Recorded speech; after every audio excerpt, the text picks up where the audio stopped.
who God promised them. He made a covenant with them that they would be happy and have children if they obeyed him. Okay, and then they did not obey him, and that's why he punished them later on, or whatever. Okay, so that's basically all I know about that subject.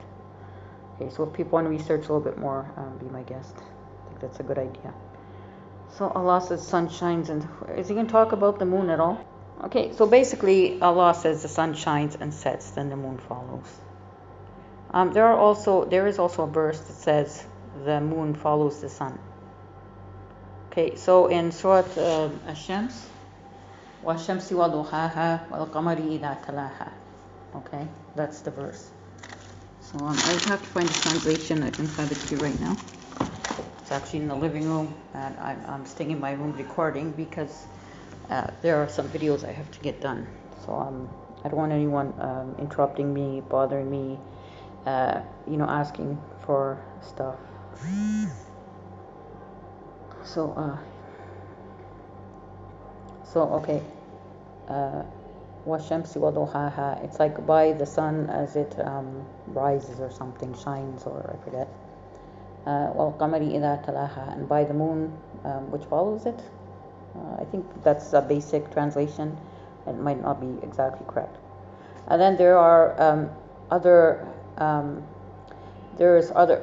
verses which basically do not mention sun and moon at all. So that's the only verse that I know by heart where it says the moon follows the sun.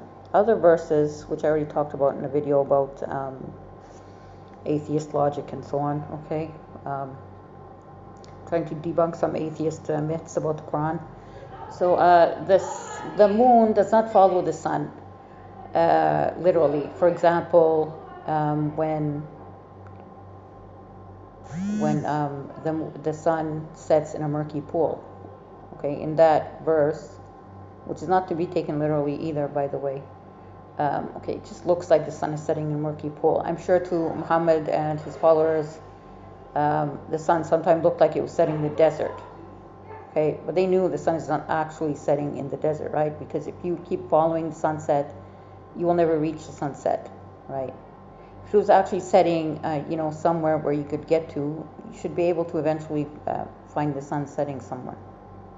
So we know this is not to be taken literally, right? Otherwise, they would say, how come the sun sets in a pool in the story, and then the sun is setting in the desert, when we're living in Mecca? And does the sun set in the ocean when we're traveling on the ocean? And they used to travel on the ocean. I don't know how long it took the Muslims to make their hijrah from Mecca to Abyssinia. So if anyone knows, I could try to find out how many days did that take. I'm sure they must have seen the sun rising and setting at least once.